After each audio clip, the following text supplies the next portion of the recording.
got. Okay, I'll start again. Thanks everyone for joining us. Currently, we've got about 60 people online, which is terrific. We sent the invitation out generally fairly quickly to, it started with one person saying, do you want to come and have a look at this? And it's sort of grown to a general invitation, which I'm very pleased to say and welcome you all on board tonight. Kyle, I'm going to let you introduce yourself, Kyle, but Kyle, if you've been to Millbrook, will know that he's a gun guide up there.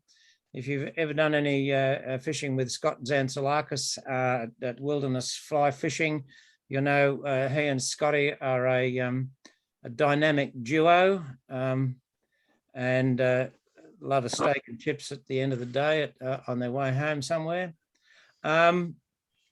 Kyle, it's a pleasure to have you on tonight.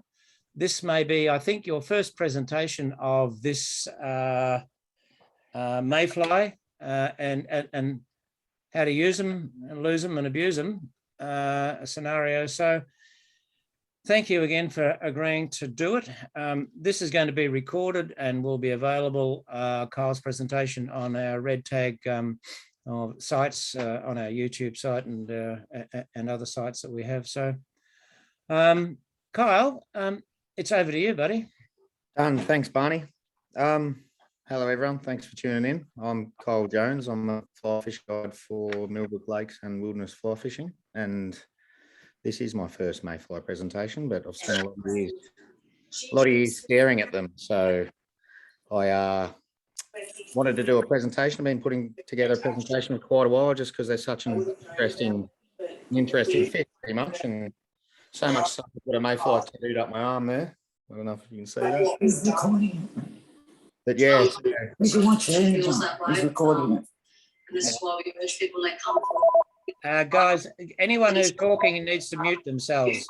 right. Ray? Eugene. Ray, is that you? Right. Yes. Can you mute yourself, please? Yeah. No. That would be nice. Thank you, Ray. Thanks, Ray. Yeah, so being a fly fishing guide on Millbrook Lakes and all the lakes around, it's mayflies are a big part of us as fly fishermen. So I wanted to present a bit of a presentation on them so we can get out there. You guys can get out there and hopefully get stuck into them. It's the right time of year. We've got them popping all over the place at the moment. Nearly all the lakes at Millbrook, with 31 lakes. So it's good times. Mark Woggle just uploaded a video before. He was standing on a bridge filming a mayfly. I thought that was cool, and out of nowhere a trout come up and ate it. So they're there to fish to when we can get up there and get out of lockdown. Yeah. Okay, who is that? Come on. Having a bit of trouble, Barney. Can you please take control, Barney? Yeah, I'd always sort of thought that I wouldn't find out, but I must. Thank you, Bill. We might be good there.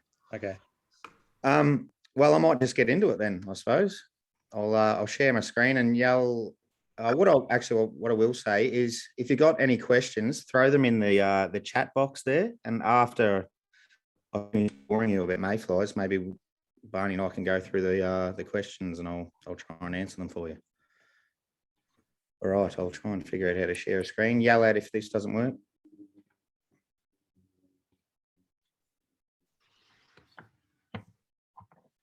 Looking good, mate. Working? Yep.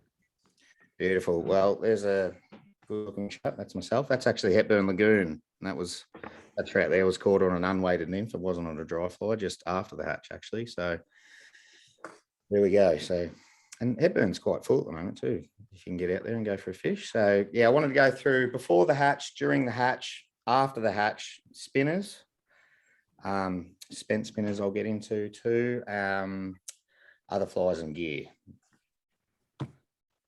So pretty much we all know this. Undoubtedly, the one insect that draws all of us trout fishermen, fly fishermen from around the world together, no matter where you are in the world, we all get a little pants party over the mayfly because of the dry fly action and the hatches and the nymphs, and they're just a bloody cool insect. So no matter who you are or where you are around the world, we all know of the mayfly. bit into the life cycle there. I'm just going to move that screen there. Life cycle of a mayfly, it has 4 stages: egg, nymph, the dun, and the spinner. You can see there in that little picture, you can see the nymph on the rock there.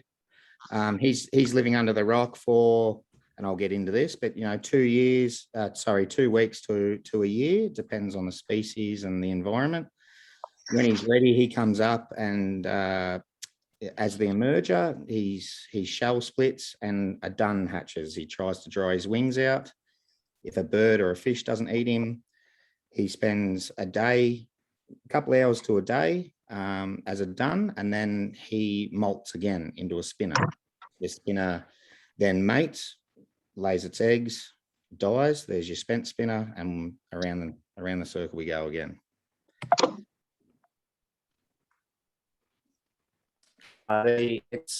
Mayflies are just a perfect fly fishing insect because we can fish them through every life cycle. So we've got the nymphs, the emerging nymphs, duns drying their wings on the water surface, spinners, spent spinners, and we can fish every one of these life cycles except the eggs. We can fish these fly patterns.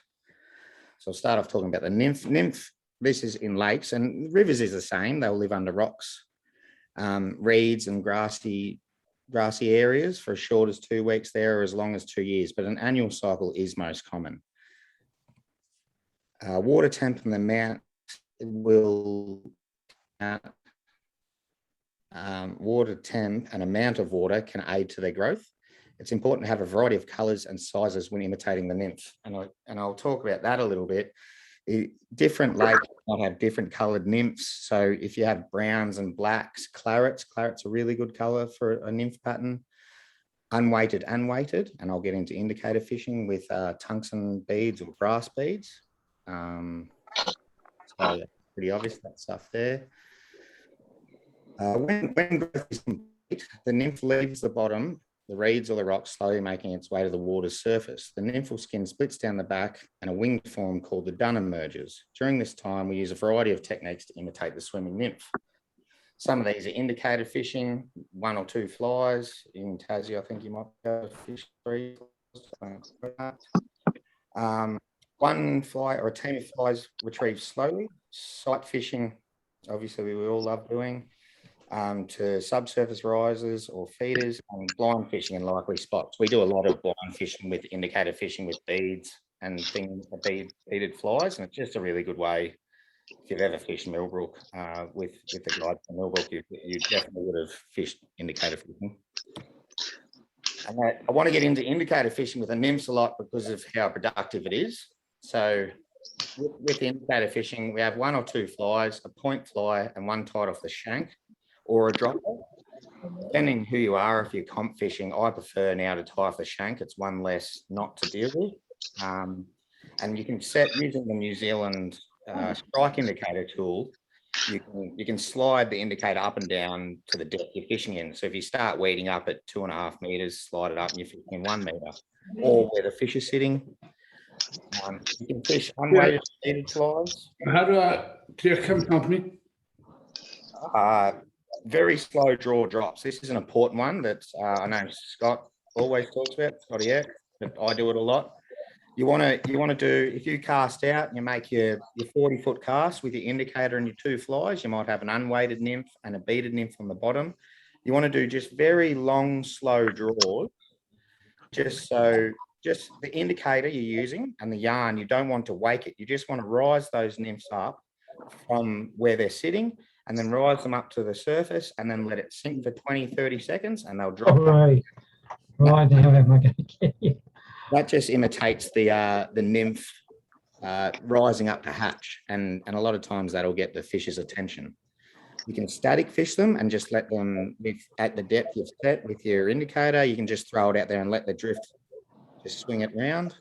Sight fishing, if you're on a high bank and you have your indicator and you can see him just swimming down there at 1 meter deep, something like that, set your indicator, you can lead him, cast 2 meters in front of him, you can watch the eat. That's a really great way to fish.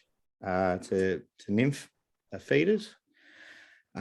Always fish, this is a big one that I get asked guiding a lot, like I see someone stripping a nymph too quick, and I always try to say, always fish your fly or retrieve your fly as naturally as possible. So if you ever look, roll over some rocks, or you do see a nymph swimming in the water, or off topic, a stick caddis, they don't move very fast in the water. So if a fish is slowly swimming up to it, looking at your nymph or your stick caddis, and you do a fast strip, you're probably going to spook that fish. So try to fish every fly you use, even in salt water, as naturally as possible.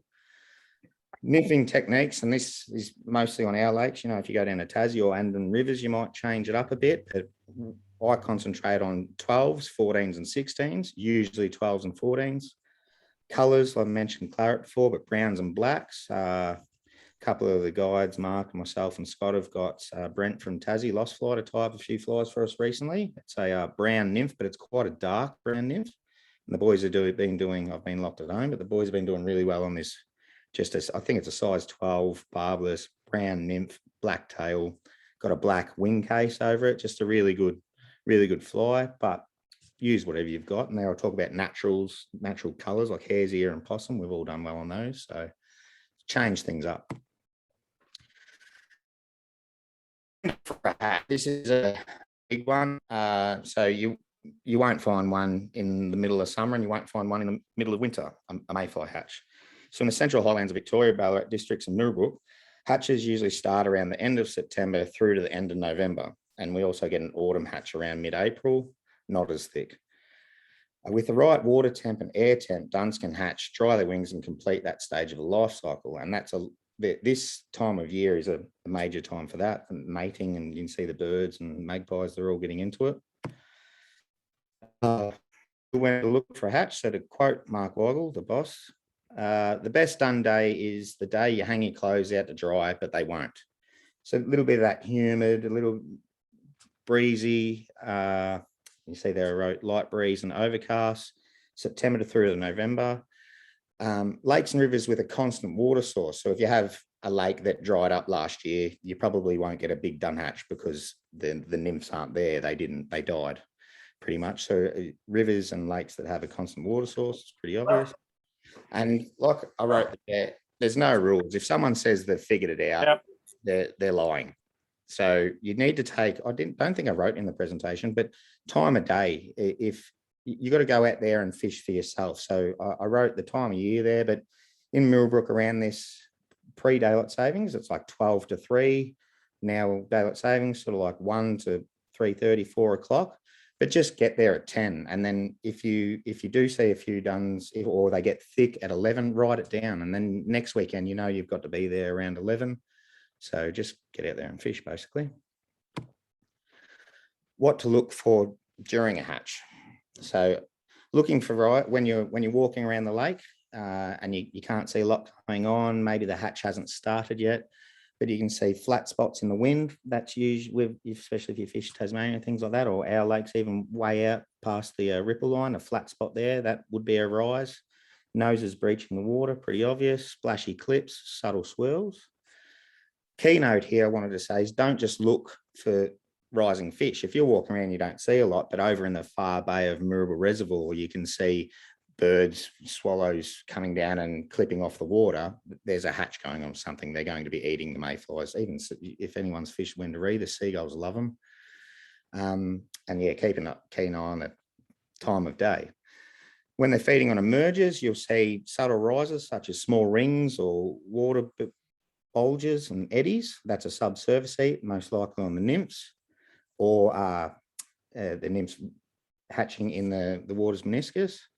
Feeding on duns, you'll see them, the nose breaching the water. You'll see their backs come out, really aggressive splashes too, like in the pictures there.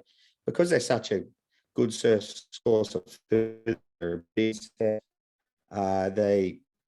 do hit them hard. Even when you're blind fishing a shaving brush or something, it's surprising. It's like a smelt eater or a frog eater. It can scare you. So they do aggressively hit them.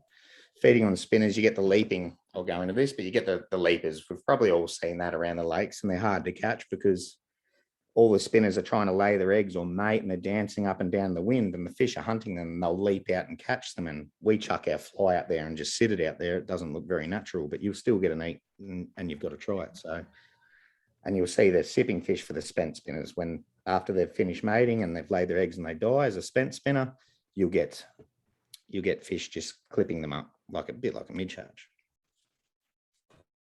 The Mayfly is a series of flies we use to imitate the nymph hatching into the dun on the water surface. This is when the mayfly is at its most vulnerable, stuck in the water's meniscus, hatching, then trying to dry its wings before being clipped up by a trout or a bird.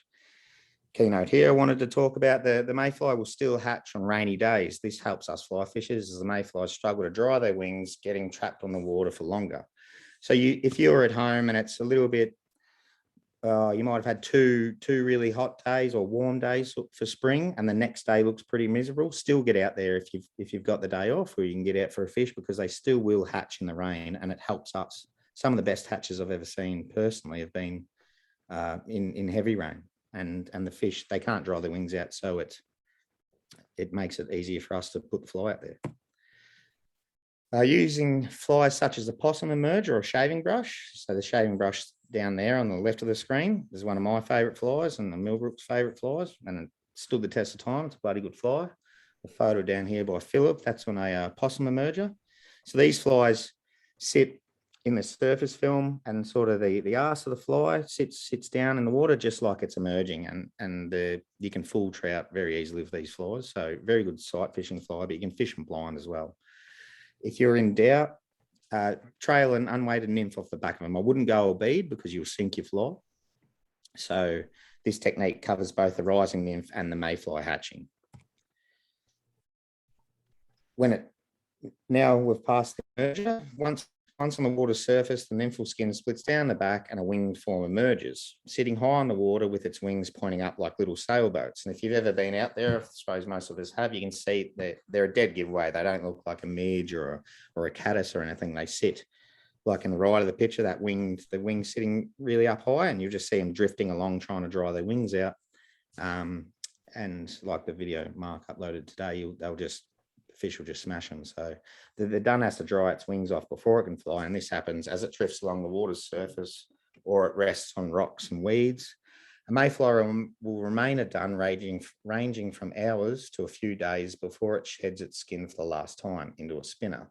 The dun and spinner don't feed, as their only purpose is to breed. Much like cover risers, sight fish, and use fly patterns from full hackle flies to parachutes. And I use a lot of full hackle flies for the spinner feeders. And I've caught a lot of fish in the past on full hackle dun patterns, but these days on the right of the picture there, that's the one I tied up there with a bit of high vis post, just so we can see it.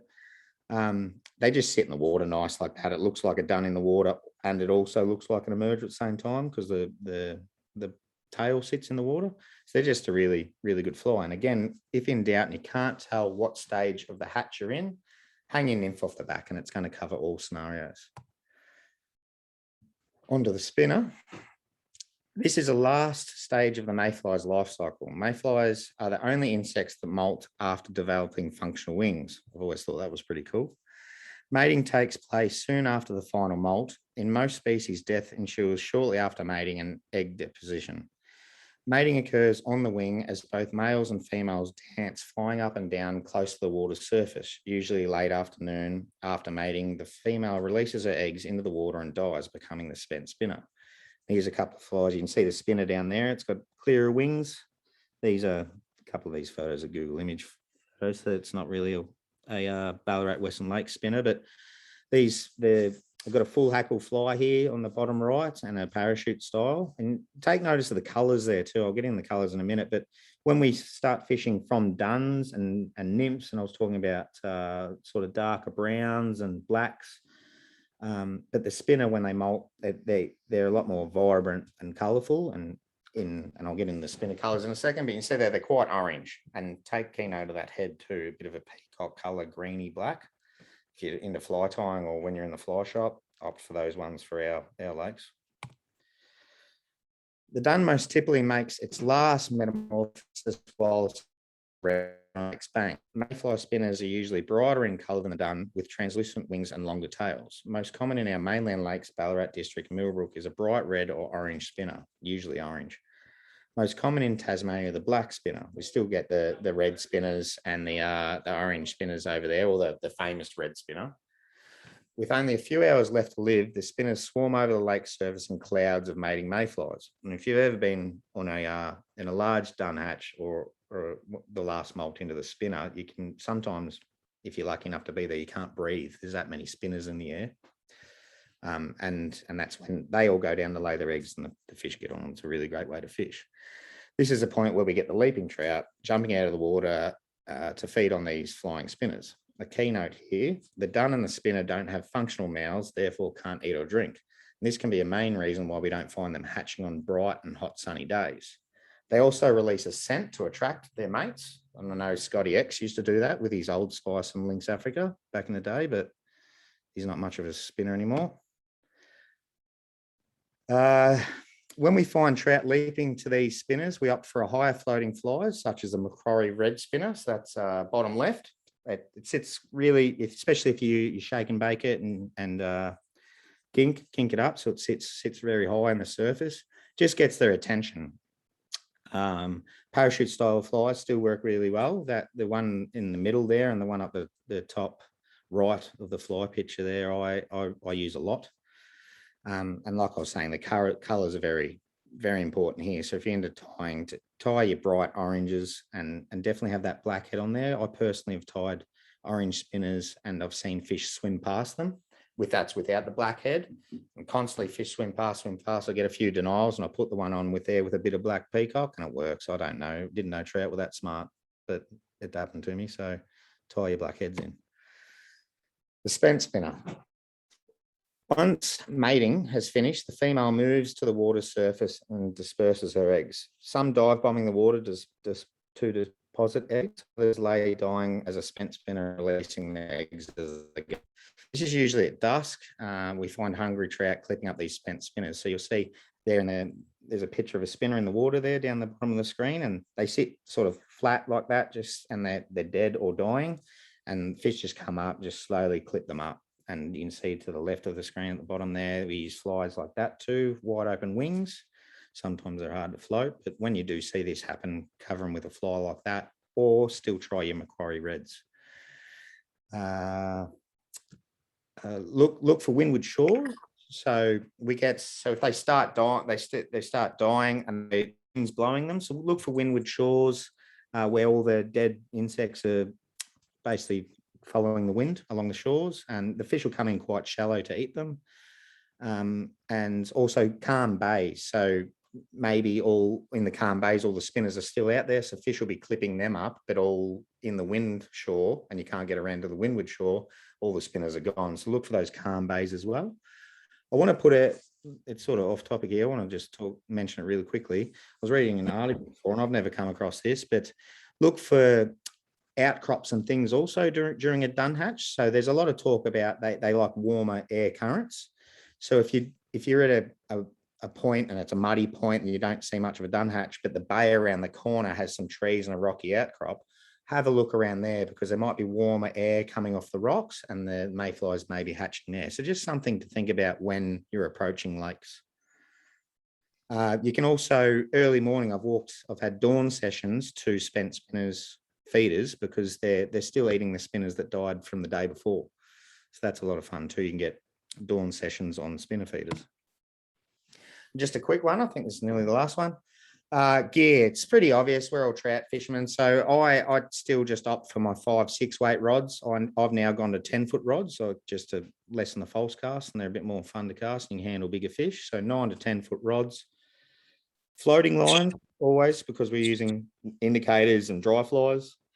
A big one here, personally, for me, is fluorocarbon leader and the abrasion resistance, but it sinks, and I don't like my leader and tippet floating next to the fly. I think it can spook fish, so I always use fluorocarbon. And you need floating and dry shake just to keep your fly floating. If you're fishing for spinner feeders, you're not going to catch it on a sinking spinner. So take your dry shake and floating out there. I hope that covered some of it or all of it, and I hope through the box there. But yeah, there's a contact detail if you got any other questions, just hit me up there if you want to take a picture of that on your phone or whatever. But at millbrooklakes.com.au. But yeah, hope I covered a bit there on mayflies.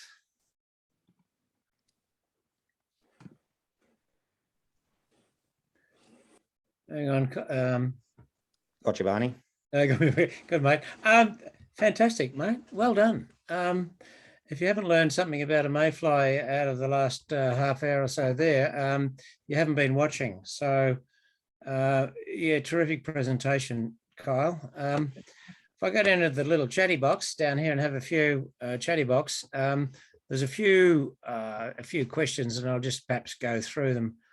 If you could go, Barney, and I'll try and answer. All right, dear, something about a small fee and letting the cat out of the bag and secrets like that. I'm not going to ask that one. And someone said, "Hey, what's a mayfly?" And I'm not even going to go there either. And we got muting everyone else. And as I go through this, floating lines, you've answered that one, Kyle. This bloke I don't know called Mark Weigel, he said, "Do you recommend black hooks or don't you care?" That's Mark's little passive aggressive there. Definitely black hooks, and I've learned that from Mark actually. So black hooks, I think it's just harder. Maybe Mark can answer that one.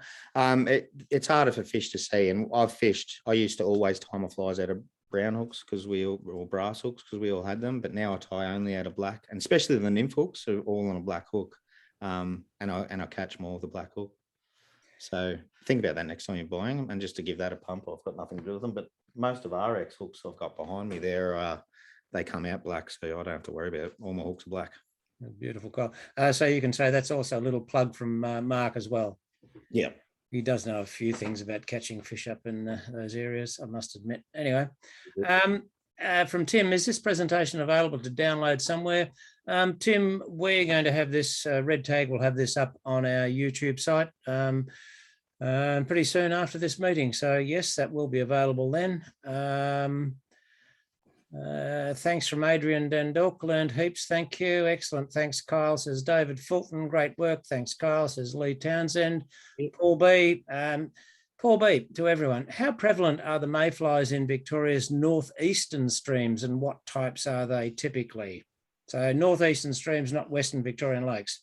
Just read that and said very prevalent. They everywhere, and you will get different times a day and things. I've seen them at weird times a day. I'm not too sure what species they are. Like we get a lot of March brown up there. I'm not too sure. Maybe someone can type that in the chat box if you do know what they are. I've seen a lot of smaller black spinners in there, and the fish do hone in them. So I fish a lot of parachute Adams on the rivers as a just a go-to fly, like a searching fly. And I've gone to 14 there, and they wouldn't eat it because I needed a black spinner, and that's happened to me on the Kiel actually. So I can't really answer that question, but I'm hoping someone can for me. Okay. Someone's just popped that lovely image on the screen there with a big finger. Probably recognize those fingerless gloves. I don't know who's popped that up, but someone has. Anyway. So look, if anyone knows anything about the prevalence of mayflies up there, just pop it in the chat box or the message box. So David Fulton's asking, so to tie the nymph to the shank of a dry? Yep.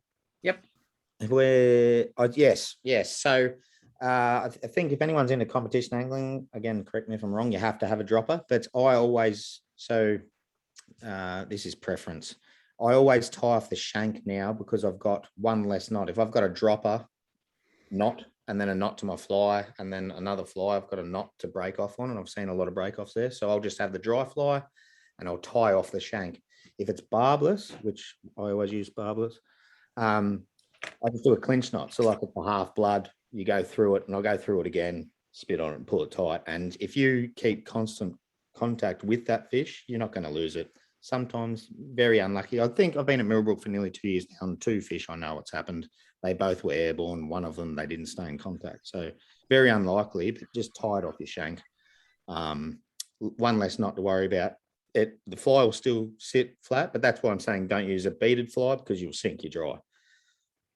Okay. If they're looking up at the mayfly, like sometimes I'll cast out an unweighted nymph by itself and it floats in the water and you're still getting eat because it's an emerger. So if you're tying the nymph at the back and the very slow sinks from your dry, you're doing everything right.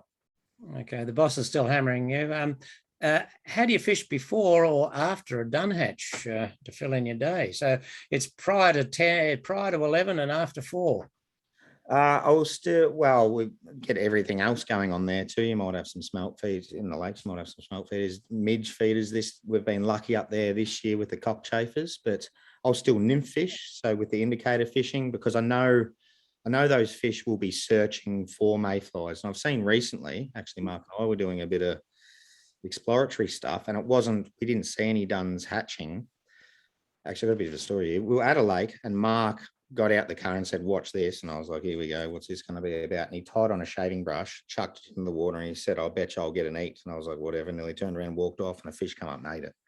So he lost it too. So suck that. But the fish are looking, this time of year, they're looking for those mayflies. So before and after hatch, you can still fish those patterns.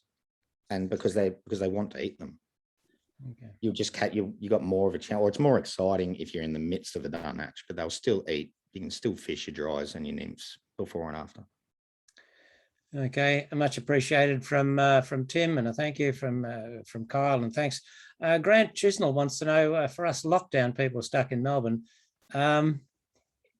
you may know something about Albert Park Lake. I don't know if you do, but do mayflies happen on Albert Park Lake?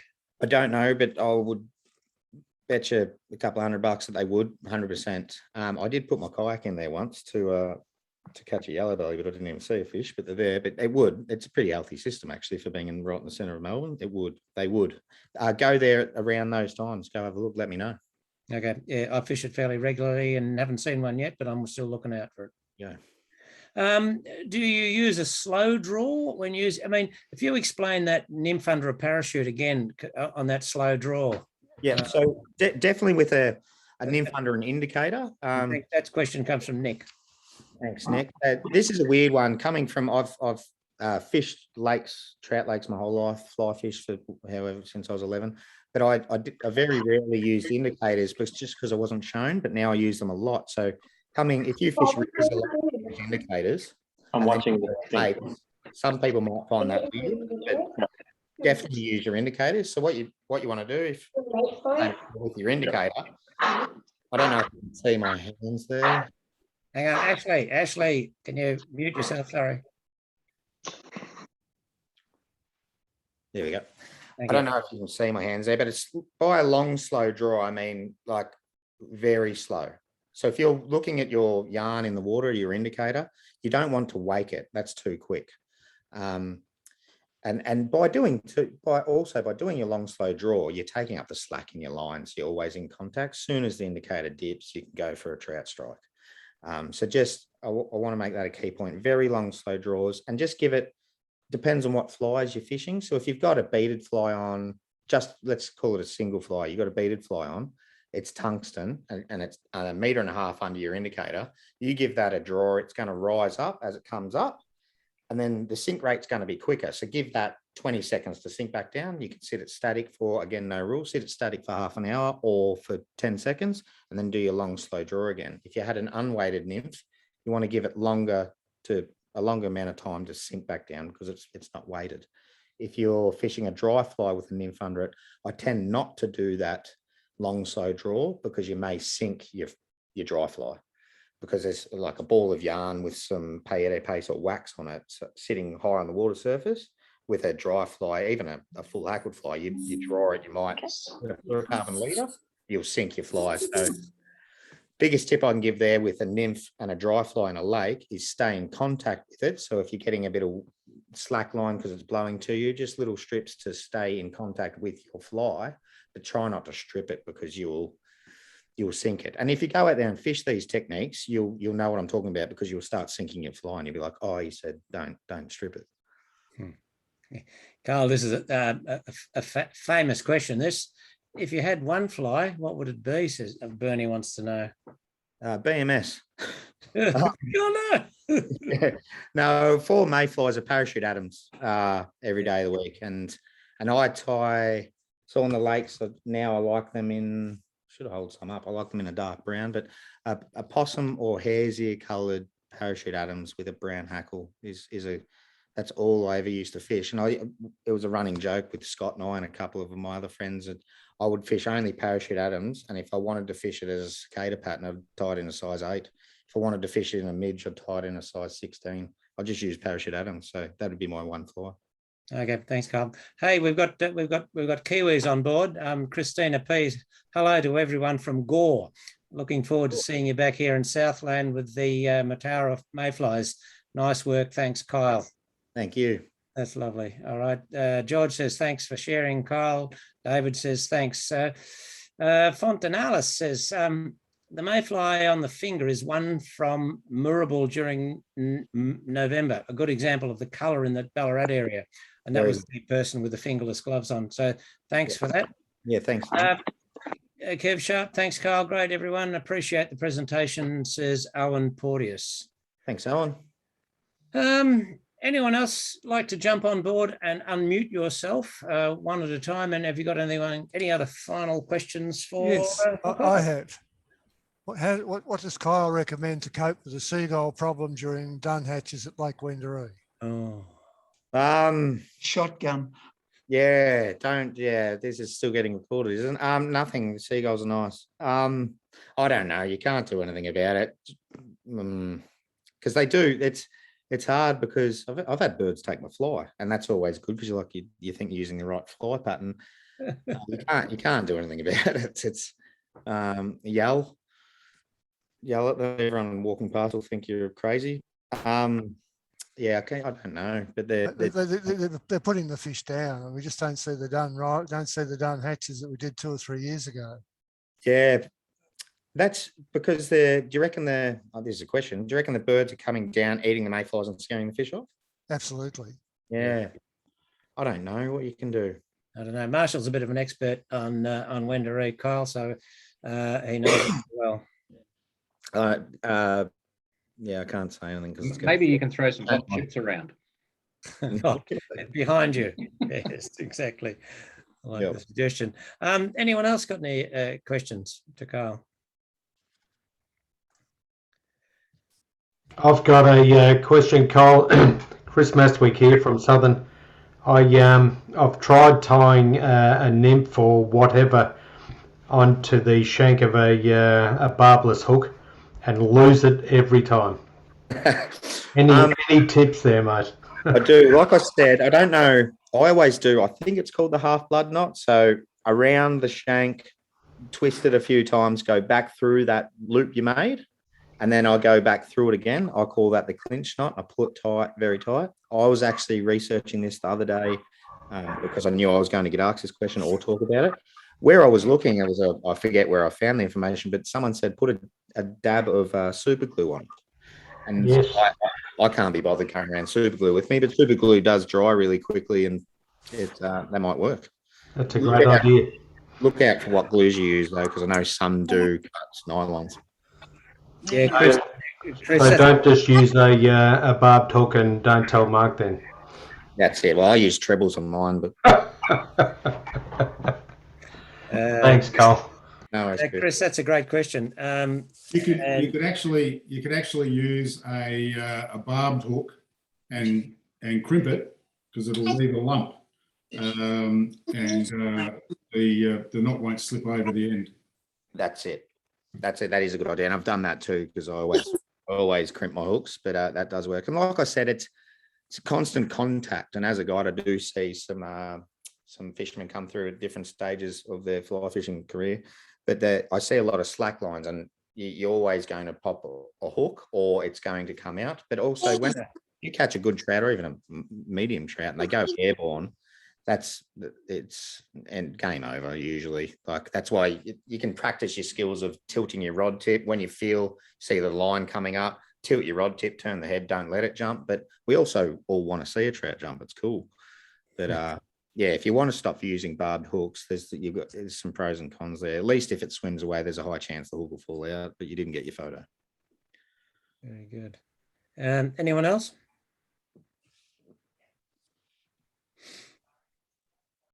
Oh, is that?